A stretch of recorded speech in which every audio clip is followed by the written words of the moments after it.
habituellement dans l'ombre de leur député, Richie Thibault, âgé de seulement une vingtaine d'années, s'est lui récemment distingué. Ces derniers mois, le jeune militant a aussi multiplié les prises de position qui ont soulevé la controverse. Dernière en date, dimanche dernier place de la République à Paris, lors d'un rassemblement en hommage à Boubacar Cissé, tué dans une mosquée du Gard. Il a pris la parole pour appeler à constituer partout dans le pays des brigades d'autodéfense populaire. Une déclaration perçue comme un appel à l'insurrection. Dans la foulée, le ministre de l'Intérieur Bruno Retailleau ainsi que le préfet de police de Paris Laure Nunez ont signalé ces propos au procureur de la République. Mais cette prise de position n'a pas seulement scandalisé ses opposants politiques, elle a également agacé les dirigeants de la France insoumise. Interrogé sur cette déclaration, Manuel Bompard, coordinateur du mouvement, a précisé que Richie Thibault n'est pas membre de la France insoumise. Selon nos informations, Richie Thibault ne sera plus non plus collaborateur parlementaire d'Ercilia Soudès.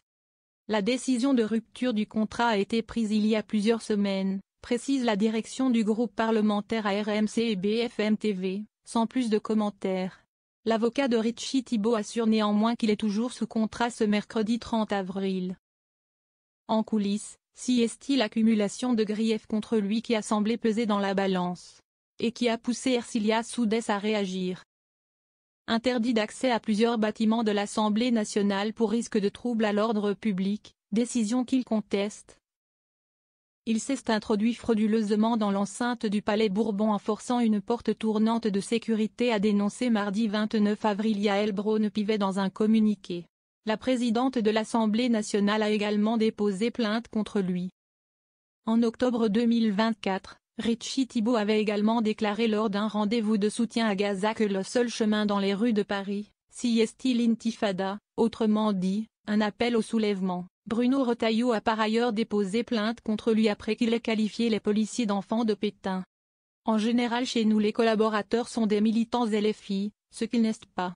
Ils ne participent à aucune réunion, ils n'est associés à rien, soufflait ces derniers jours une élue influente du mouvement, rappelant que chaque député est libre dans le choix de ses employés.